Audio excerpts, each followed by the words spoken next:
Congress party के द्वारा नरेंद्र मोदी जी के सरकार के 9 साल पूरा होने पर शायद 9 सवाल पूछे गए हैं।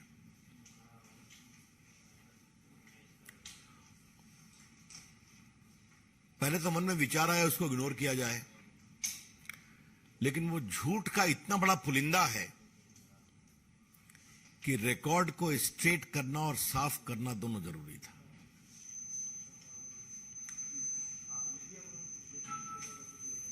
कांग्रेस पार्टी के द्वारा जो सवाल किए गए हैं, it is a bundle of lie and mountain of deception.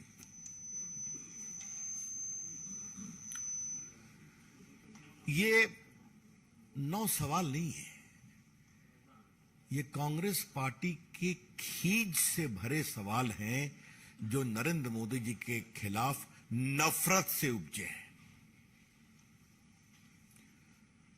These are not questions arising out of criticism, which is their right to do, but are the result of a pathological hatred against Narendra Modi ji. घृणा साधारण नहीं, ऐसी घृणा कि नरेंद्र मोदी जी के बारे में कुछ भी कायदे का सोच नहीं सकते हैं। अभी जो नए संसद के उद्घाटन पर चर्चा हो रही है, उस पर काफी बोला गया है, आपने भी बोला है, लेकिन आज जो उनके द्वारा सवाल किए गए हैं, पहले में पीड़ा के साथ उन्होंने कोविड के मिसमैनेजमेंट का सवाल उठाया है। कांग्रेस का यह सवाल बेशर्मी की पराकाष्ठा है, सिर्फ झूठ नहीं। आज उन्होंने लॉकडाउन के बारे में भी सवाल उठाया है, जबकि पूरी दुनिया क्या मानती है कि भारत का कोविड मैनेजमेंट दुनिया में बेस्ट रहा है। जिस तरह से ऑक्सीजन एक्सप्रेस चला, जिस तरह से वैक्सीनेशन बने, जिस तरह से बाकी सारी व्यवस्था की गई, जो भारत में कुछ नहीं बनता था उस समय, उसको एक फास्ट ट्रैक किया गया। आज पूरी दुनिया उसकी तारीफ करती है और मेड इन इंडिया वैक्सीन आज 100 से अधिक देशों में गए। अभी जो पीएम गए थे पैसिफिक आइलैंड, तो वो भी देखा गया कि लोग किस तरह आदर से उस पूरे सहयोग को याद कर रहे थे। कांग्रेसियों ने भी तो शायद वैक्सीन लगवाया कि नहीं लगवाया है। 200 करोड़ डोज वैक्सीन लगे हैं। और शायद आप लोग भूल गए, ये मुझे आपको याद करना जरूरी है कि ये भारत में ही हो सका कि आपके मोबाइल पर आपको इंटीमेशन आता था कि आपका पहला डोज इस तारीख को यहां लगेगा और दूसरा डोज यहां लगेगा। शायद कांग्रेस में लगवाया होगा, स्वाभाविक है। राहुल गांधी में लगवाया, बहुत लेट से लगवाया। शायद बहुत बाद में अखिलेश जी में लगवाया। आलोचना करिए, लेकिन आलोचना में आप देश के अंदर के संकल्प को क्यों कमजोर करते हैं? यह बहुत बड़ा अपमान है उन लाखों सेवा कर्मियों का, डॉक्टर, नर्सेज, सफाई कर्मचारी, एम्बुलेंस चलाने वाले, जिन्होंने देश को बचाने की कोशिश की। इसके हम बहुत भर्त्सना करते हैं। आज थोड़ा मुझे बड़ी हंसी आई कांग्रेस की टिप्पणी देख करके कि भारत की अर्थव्यवस्था बहुत गड़बड़ाई हुई है। मैंने सोचा कि इस पर कहा क्या जाए, तो कांग्रेस वालों, आपकी सरकार में भारत की अर्थव्यवस्था फ्रेजाइल 5 थी। नरेंद्र मोदी के 9 साल में भारत की अर्थव्यवस्था दुनिया की टॉप 5 है। यही तो अंतर है। Indian economy was a part of fragile 5 during the Manmohan Singh government, and it has become the top 5 in the world. England से भी आगे निकल गए। आज मैं एक ही आपको जानकारी देना चाहता हूं कि 14 में भारत की अर्थव्यवस्था $1 ट्रिलियन थी, अब $3.5 ट्रिलियन क्रॉस कर गई है। आज देश में 50 लाख करोड़ से ज्यादा विदेशी मुद्रा भंडार है।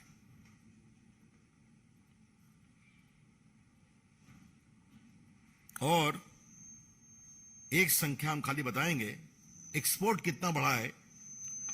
भारत में 36 लाख करोड़ रुपए का सामान एक्सपोर्ट किया गया, 36 लाख करोड़, जबकि 14 में सिर्फ 19 लाख करोड़ था। तो आप देखते हैं करीब करीब दुगना एक्सपोर्ट हुआ है। महंगाई पर बात बहुत की जाती है, तो थोड़ा हम बता दें, ये बहुत जरूरी है देश के सामने रखना आपके माध्यम से। भारत का एनुअल इन्फ्लेशन अप्रैल 23 में 4.7% है, 4.7%। और होलसेल प्राइस इन्फ्लेशन नीचे आकर -0.92% हो गया, 0.92%। मैं बताना नहीं चाहता हूं कि बाकी देशों का क्या हाल है, खाली आपके सामने हम कुछ बड़े देशों की बात जरूर रख देना चाहते हैं। इंग्लैंड में कितना है, अमेरिका में कितना है, आप देख लीजिए तो आपको समझ में आ जाएगा कि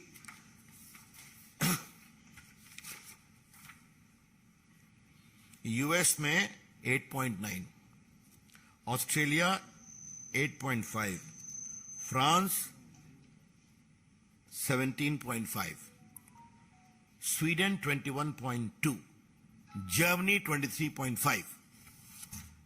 हम कोई ऐसी बात नहीं करना चाहते हैं कि भारत लगभग 4.7% है, यूक्रेन की समस्या है, ग्लोबल सप्लाई चेन डिसलोकेटेड है, तो दुनिया भी उससे परेशान है।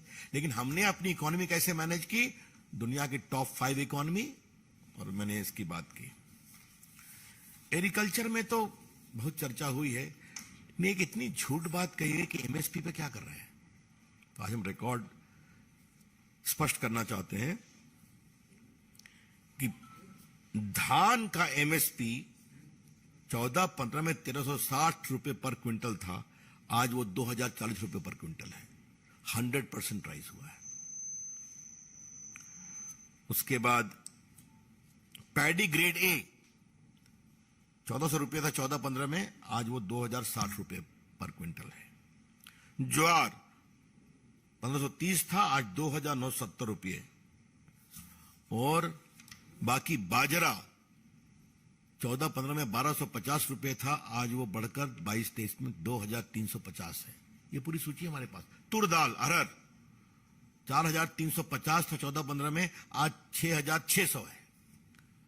तो एक बार कांग्रेस पार्टी रिकॉर्ड तो देख लिया करे, डेटा ठीक रखा करें आरोप लगाने के पहले कि कितना एमएसपी हम लोगों ने बढ़ाया है, ये हम आपसे कहना चाहते हैं।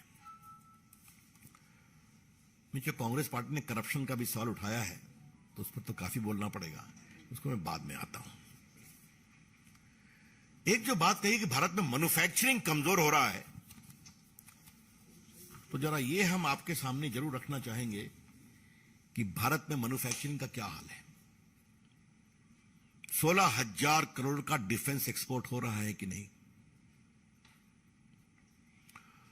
और एक विषय जिससे थोड़ा मेरा जुड़ाव रहा है उस विभाग के मंत्री के रूप में, आज भारत मोबाइल मैन्युफैक्चरिंग में दुनिया का सेकंड बिगेस्ट मैन्युफैक्चरर बना है। और आपको जानकर खुशी होगी कि 22-23 में $11 बिलियन यानी 90,000 करोड़ का मोबाइल एक्सपोर्ट किया गया है। इसमें 4-5 लाख लोगों को नौकरी मिली है। प्रोडक्शन लिंक इंसेंटिव होने के बाद ये आगे बढ़ा, जिसमें 70% महिलाएं काम करती हैं। 70%। फोन की निटिंग में उनकी बहुत बड़ी भूमिका होती है। और ये एक सोची समझी रणनीति थी कि भारत को थाईलैंड, वियतनाम और चाइना की तुलना में कॉस्ट कम करना था, इसीलिए पीएलआई स्कीम आया। और आज देखिए भारत कहां से कहां पहुंच गया। अभी टिम कुक आए थे ना, एप्पल कंपनी के मालिक, उन्होंने क्या कहा, India is a digital great growing market for us. कि जो भारत में एक्सपोर्ट बढ़ा है, तो आपको जानकर एक संख्या खाली मैं बता दूं, 2014 में भारत के 78% मोबाइल बाहर से आते थे, 78%, और आज भारत के आवश्यकता का 99% मोबाइल मेड इन इंडिया से आता है। अब 1-8% कुछ लोग बाहर का मोबाइल लेते होंगे, उनको अब शुभकामनाएं। तो उसमें नौकरी मिली, उसमें टैक्स आ रहा है, उसमें इन्वेस्टमेंट आ रहा है, तो ये क्या बातें कही जाती हैं। एक जो भारत की एक और बहुत विशेषता है, जीएसटी पर भी सवाल कहा गया है, क्या कहते हैं वो, गब्बर सिंह टैक्स। हाँ, ये राहुल गांधी का तकिया कलाम है। अप्रैल 23 में भारत में 1,87,000 करोड़ का रेवेन्यू आया है जीएसटी से, हाईएस्ट एवर, 1,87,000 करोड़। और सिर्फ 20 अप्रैल को 28 करोड़ रुपए आए हैं एक दिन में, हाईएस्ट एवर। और कांग्रेस के मित्रों, जीएसटी जब आती है तो राज्य को भी तो फायदा होता है। वो सारी सूची हमारे पास है। तो आज देश की इकोनॉमी क्लियर हो रही है, क्लीन हो रही है। और ये देखिए, 2 आंकड़े देकर के मैं इस चैप्टर को खत्म करूंगा। डायरेक्ट बेनिफिट ट्रांसफर में 22-23 में 6,68,435 करोड़ रुपए, 6,68,435 करोड़ रुपए सीधा बैंक अकाउंट में भेजे गए गरीबों के। लगभग 45 करोड़ बैंक अकाउंट खुला है। 312 स्कीम में। और कितना सेव किया गया, 2,73,093 करोड़ रुपया सेव किया गया, जो बीच के लोग मार लिया करते थे। और दूसरा, फिनटेक मूवमेंट में आपको जानकर मुझे खुशी होगी ये बताते हुए कि भारत का जो फिनटेक मार्केट है वो दुनिया का सबसे बड़ा है, वन ऑफ द बिगेस्ट है। $50 बिलियन 21 में था और 25 तक बढ़ के $150 बिलियन हो जाएगा। और डिजिटल पेमेंट भारत में $10 बिलियन का है। तो क्या डिजिटल इंडिया, क्या डिजिटल पेमेंट, क्या जीएसटी, क्या मोबाइल मैन्युफैक्चरिंग, क्या किसानों की, अब जहां तक नौकरी का सवाल है, मुझे एक बात कहनी है। आपको मालूम है 4.5 करोड़ रुपया तो एम्प्लॉय प्रोविडेंट फंड से आता है, उसका एक रिकॉर्ड है जो फॉर्मल लोग हैं। नरेंद्र मोदी की सरकार में 98,000 किलोमीटर नेशनल हाईवे बना है। तो नेशनल हाईवे बनता है तो लोगों को अवसर रोजगार का मिलता है कि नहीं। भारत स्टार्टअप इंडिया में दुनिया में कहां से कहां 1 लाख स्टार्टअप है, उसमें 100 से अधिक यूनिकॉर्न है। यूनिकॉर्न का मतलब क्या होता है, $1 बिलियन उनका रेवेन्यू, 7,000 करोड़। उसमें कितनों को नौकरी मिल रही है। मैंने मोबाइल की बात आपको बताई, इलेक्ट्रॉनिक की बात मैंने बताई आपको। आज भारत में इतना मेट्रो आ रहा है। भारत का रेलवे में एक ही आपको मैं आंकड़ा दे देना चाहता हूं, नौकरी के बारे में तो बहुत जरूरी है बताना, कि रेलवे का विद्युतीकरण 13-14 में सिर्फ 33% था, आज वो 90% 22-23 में हो गया है। तो लोगों को नौकरी मिल रही है कि नहीं, जब बिजली बढ़ाने का काम अधिक तेजी से हो रहा है। डिजिटल दबदबा मैंने आपको बता ही दिया कि डिजिटल दुनिया में भारत का दबदबा क्या है। Cheapest internet in the world ये भारत में है, जिसका आप लोग भी सदुपयोग करते हैं। फटाफट भारत की व्हाट्सएप इंडस्ट्री बहुत तेज बढ़ रही है। आप लोग भी सब कुछ, आजकल तो आपकी पूरी रिपोर्टिंग मोबाइल पे ही आती है। आपका अभिनंदन है, खुशी होती है। पूर्व संचार मंत्री के रूप में थोड़ा इसका मेरी भूमिका रही है, तो मुझे एक व्यक्तिगत संतोष भी मिलता है। तो ये जो पूरी स्थिति है, सड़कें हैं, हाँ मैं तो बताना ही भूल गया, कितना एयरपोर्ट बना है आपको मालूम है ना। कि आज एयरपोर्ट की संख्या कहां से कहां पहुंच गई है। मैं वो भी आपको संख्या दे देता हूं। एयरपोर्ट जो है, कितना 74 न्यू एयरपोर्ट बने हैं। हमारे बिहार में दरभंगा में 9 लाख लोग खाली दरभंगा से उड़े हैं और दरभंगा से कोचिन भी फ्लाइट जा रही है। तो जब विस्तार होता है तो रोजगार के अवसर मिलते हैं कि नहीं। तो क्या सड़क, क्या बिजली, क्या मेट्रो, क्या इलेक्ट्रिफिकेशन, क्या मैन्युफैक्चरिंग, आज भारत की टॉय इंडस्ट्री में कितने लोगों को काम मिल रहा है। तो ये सब कांग्रेस पार्टी नहीं देखे तो हम क्या कर सकते हैं। 2 अंतिम विषय करके फिर आपको मैं सवाल लूंगा। कांग्रेस पार्टी करप्शन पर सवाल पूछ रही है। कमाल है साहब। जहां फोन बैंकिंग ऑर्डर में था, इसको दो उसको नहीं दो, और जहां पर क्या 2G, क्या कॉमनवेल्थ, क्या आदर्श घोटाला, क्या बोफोर्स, क्या वो एस बैंड अंतरिक्ष घोटाला, क्या सबमरीन घोटाला, हेलीकॉप्टर घोटाला, मैं इसकी बात करूं क्या।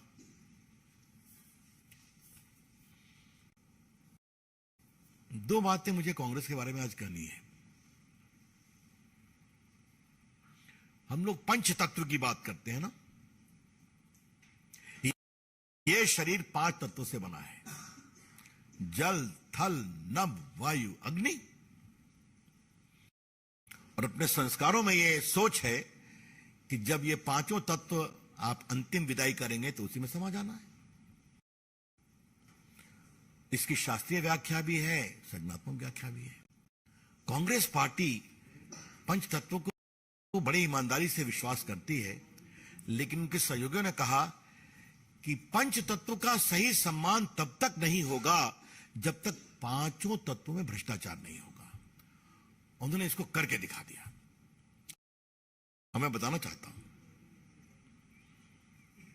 थल का घोटाला कॉमनवेल्थ ले लीजिए, आदर्श ले लीजिए, और वो जमीन पर ही नहीं रुके, जमीन के अंदर भी चले गए। कोयला घोटाला जमीन के अंदर मिलता है कोयला, वहां भी कर दिया उन्होंने। मैंने वायु की बात की। 2G घोटाला क्या है, वायु के माध्यम से वो आता है, 2G घोटाला हुआ। अब आप देख लीजिए, नभ में तो हेलीकॉप्टर घोटाला कर दिया उन्होंने। हेलीकॉप्टर तो आकाश में उड़ते हैं। जल में तो सबमरीन घोटाला। और जहां तक अग्नि का सवाल है, तो दामाद सिंह ने जो जमीन लिया बीकानेर में, जिस पर 3 FIR चल रहे हैं, बाकी कार्रवाई हो रही है, वो कहां से था। हम यहां लगाएंगे सोलर प्लांट्स, किसानों को जमीन ली गई। तो इसीलिए मेरे मन में एक बात आती है कि जिंदगी में ग्रेडिंग बहुत होती है। कांग्रेस ने अपने लिए 4C ग्रेडिंग चुना है। Cut, commission, corruption, Congress. The Congress grading is 4C, cut, commission, corruption, Congress. यह है कांग्रेस। और वो आज जब देश की इकोनॉमी इतनी ओपन हो गई है, पूंजी निवेश आ रहा है, दुनिया भारत को विश्वास कर रही है, तो इस तरह की बातें करना बहुत दुर्भाग्यपूर्ण है।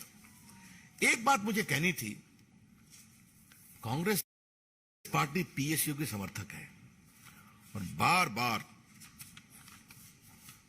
LIC का विरोध, बार बार स्टेट बैंक का क्या टिप्पणियां की गई।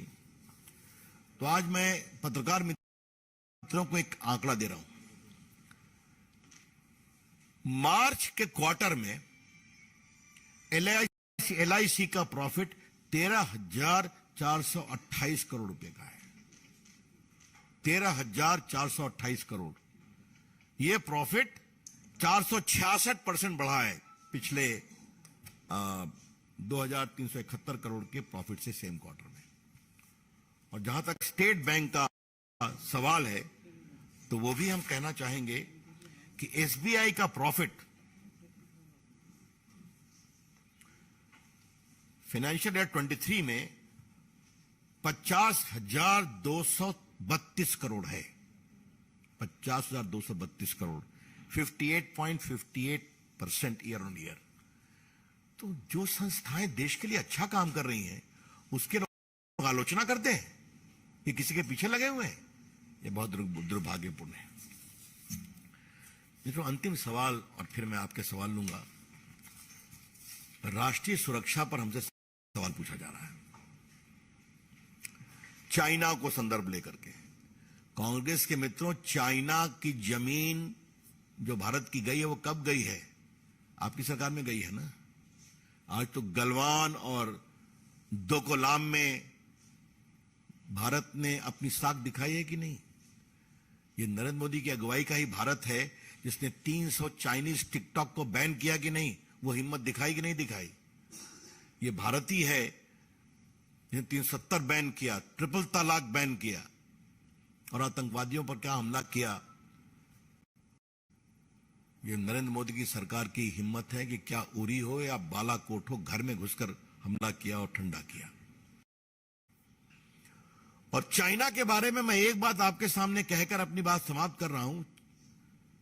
चाइना के संदर्भ में उनके रक्षा मंत्री AK एंथोनी का स्टेटमेंट ऑन रिकॉर्ड पर है कि हम जान करके सड़कें नहीं बनाते हैं चाइना के साथ ताकि टेंशन नहीं हो। ये उनका सवाल है, सोच है। और आज मोदी जी के समय सारी सड़कें, क्या अरुणाचल, क्या लद्दाख, क्या कश्मीर, सब बनकर तैयार हैं, सारे पुल बन गए। ये नरेंद्र मोदी सरकार की हिम्मत है। तो मित्रों, मुझे लगा कि इस झूठ के पुलिंदे को एक्सपोज करना बहुत जरूरी था।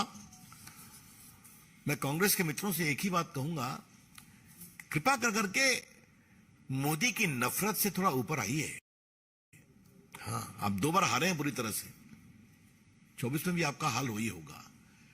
आप लोकतंत्र में विश्वास करते हैं तो मैं अपेक्षा करूंगा कि आलोचना करिए। आज जिस तरह के ट्वीट किए हैं जयराम रमेश ने, मैं उसको रिपीट नहीं करूंगा। क्या भाषा है वो?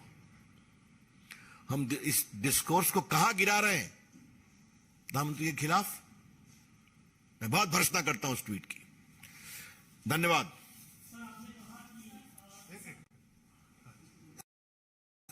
आपने कहा कि 2024 में आप फिर हारेंगे, लेकिन हम नहीं हारेंगे, कांग्रेस हारेगी।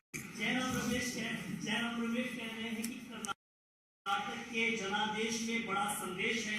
गृह मंत्री क्या कहते हैं इससे फर्क नहीं पड़ता, प्रधानमंत्री से लोग थक चुके हैं। एक इस पर प्रतिक्रिया दे दीजिए। और दूसरा ये है जो उन्होंने कहा है कि अमेरिका के अंदर कोपेनहेगन में जो है मनमोहन सिंह प्रधानमंत्री, पूर्व प्रधानमंत्री को राष्ट्रपति ने, अमेरिका के राष्ट्रपति ने गले लगाया था। तो इन 2 प्रश्नों पर। अरे भाई, उनको कहां परेशानी है? हमने आपको बताया कि मोदी जी को कितने देशों ने अपने देश का सर्वोच्च सम्मान दिया है। अफगानिस्तान हो, पैलेस्टाइन हो, इजराइल हो, सऊदी अरेबिया हो, आपके कतर हो, आपके दुबई हो, ये तो वही है ना। बिडेन साहब ने क्या कहा अमेरिका के राष्ट्रपति ने प्रधानमंत्री के बारे में, आपने देख ही लिया। और सिडनी में क्या हुआ, पीएम की लोकप्रियता आपने देख ही लिया। तो कृपया करके अब उनको दावे करने दीजिए, मुझे उस पर कुछ नहीं कहना है। लेकिन मिस्टर जयराम रमेश, शर्मल शेख कब हुआ था? आज मैं याद दिलाता हूं, जब उन्होंने याद कराई, शर्मल शेख में क्या हुआ था? पाकिस्तान को भी विक्टिम ऑफ टेररिज्म माना गया था, मालूम है ना आपको? हाँ, ये हुआ था। और शर्मल शेख में कौन गए थे? मनमोहन सिंह गए थे। एक मिनट।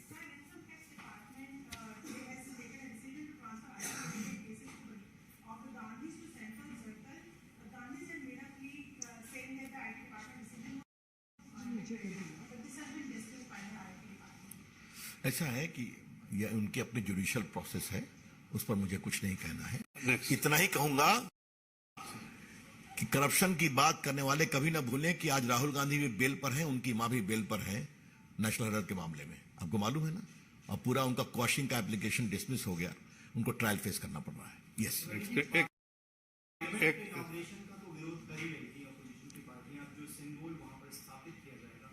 मैं इस पर जवाब दूंगा। हाँ, और कोई सवाल?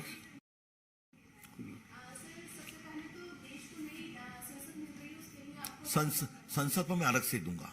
अभी जरा इस आज के जो प्रेस कॉन्फ्रेंस पे कोई और सवाल है किसी का? उन्होंने एक बार फिर से आपके ऊपर निशाना साधा। उन्होंने कहा कि 9 साल में 18 करोड़ रोजगार होने चाहिए थे और जो काम डाकिए को करना चाहिए था लेटर पहुंचाने का, प्रधानमंत्री अपनी चमक दिखाने के लिए, अपना चेहरा चमकाने के लिए 71,000 लोगों को नियुक्ति पत्र बांट रहे हैं, जबकि उन्होंने 18 करोड़। अभी तक 3.5 लाख लोगों को नौकरी मिल गई ना उसी से।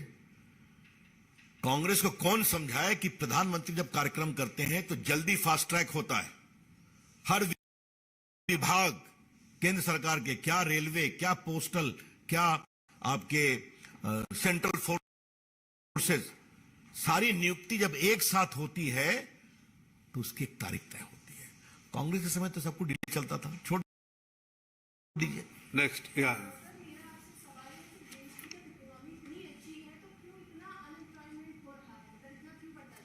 अभी मैंने विस्तार से उसका जवाब दिया ना, एम्प्लॉयमेंट का, कि क्या क्या नए अवसर बने हैं और भी बनेंगे। इकोनॉमी का मैंने विस्तार बताया। हमेशा एक बात का ध्यान रखिए, देश की इकोनॉमी जितना बढ़ेगी उतने ही रोजगार के अवसर आएंगे। मैंने बताया ना आपको, एक मोबाइल का मैंने एग्जांपल दिया, डिफेंस का एग्जांपल दिया। इसलिए और करने की जरूरत है, हम और भी करेंगे। और क्या फॉर्मली, क्या प्राइवेट सेक्टर, क्या गवर्नमेंट, बताया अभी लगभग 3.5 लाख नौकरी मिली है भारत सरकार में ही, जो प्रधानमंत्री ने इनिशिएटिव किया और खुद पीएम जा करके। और कांग्रेस के लोगों को समझना चाहिए कि प्रधानमंत्री और उनके मंत्रियों के हाथ से अपॉइंटमेंट लेटर प्राप्त कर करके उनको एक नया उत्साह मिलता है। Thank you. कांग्रेस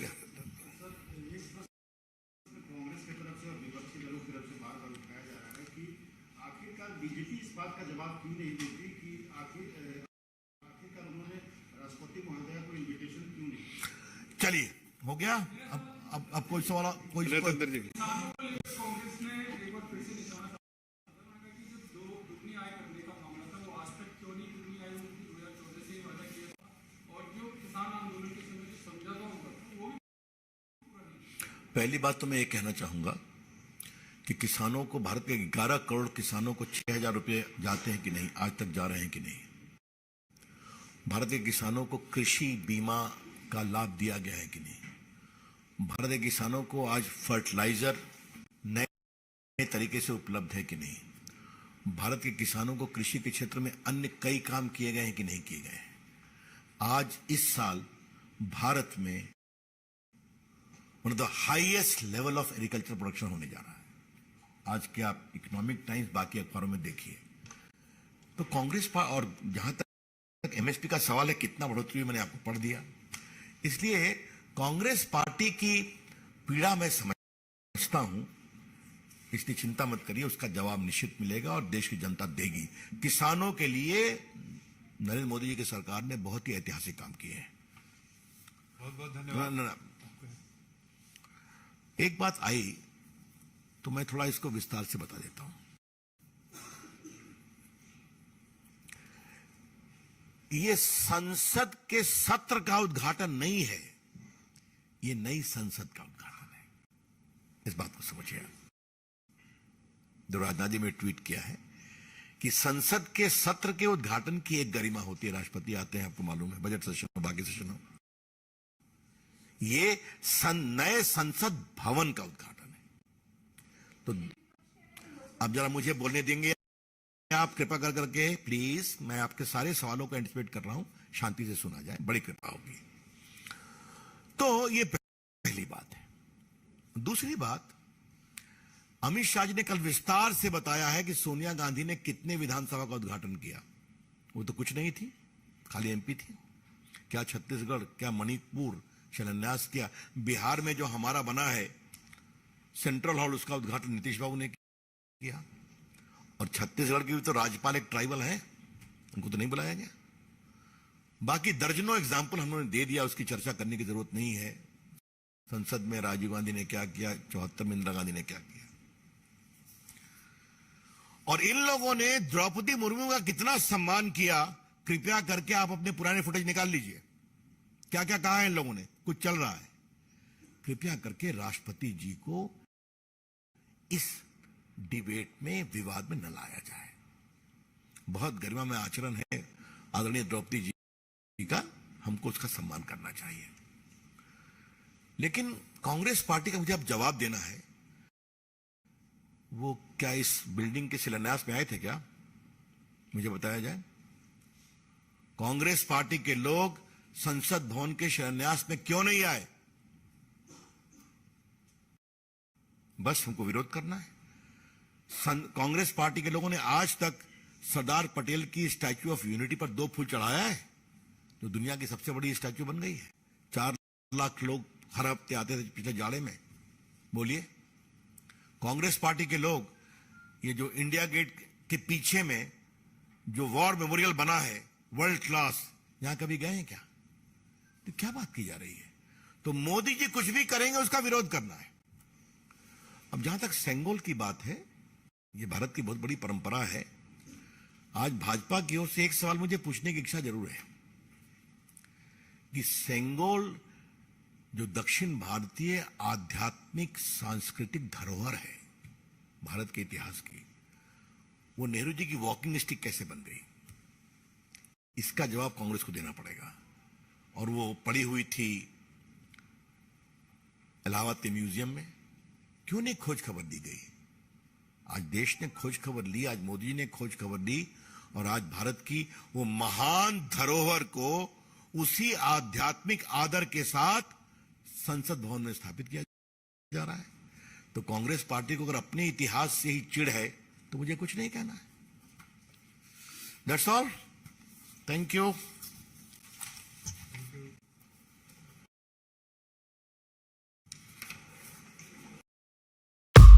लेटेस्ट खबरों के लिए सब्सक्राइब करें हमारा YouTube चैनल